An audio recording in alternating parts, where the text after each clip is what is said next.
one more tool I want to introduce for that is the idea of a cell versus an amoeba. We talked about being in the cellular state of mind. Do you guys know what amoeba is?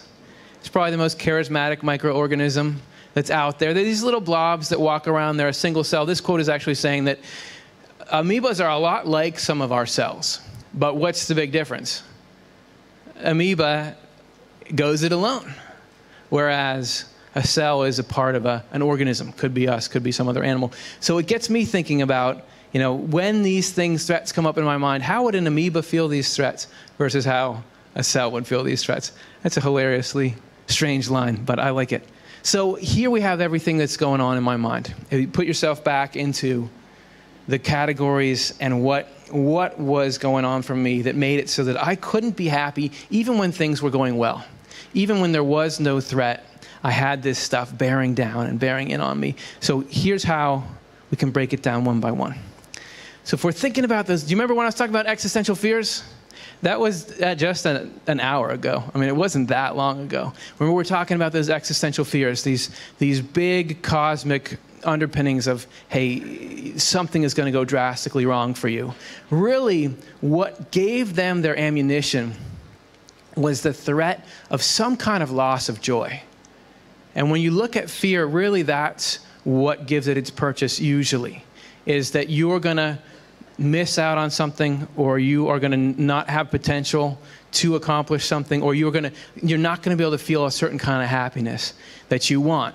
And if I'm thinking in an amoebic state of mind, where I'm thinking it's me against the world, which is the love of self-image state of mind, because what is the core of that is, okay, there's a couple hundred people in this room and there's me.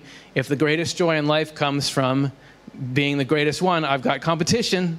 This is me against all of you. That's the love of self-image. That's sort of the amoeba's world, which is whatever comes around that corner could be a threat to me. I've got to find my next meal. Versus a cell in the body is thinking about what's good for the whole, and that the greatest joy comes from being part of this community where we can exercise love and do useful things for each other.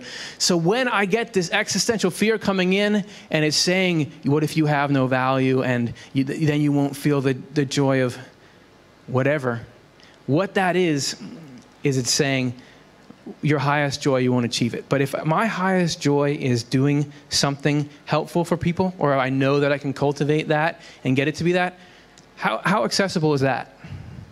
Is that hard to do? Is there a limited supply of that? Right? How many people can be the best person in the world? One. Right?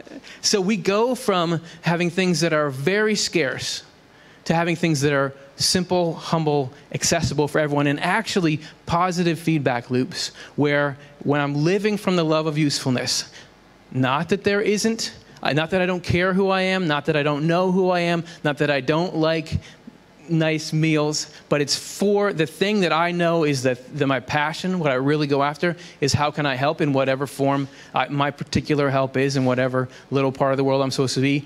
That, when I think about it like that, I'm not vulnerable to existential fears anymore, because I'm not out against the world. I know that the joy that's going to come to me is this universally accessible joy from that.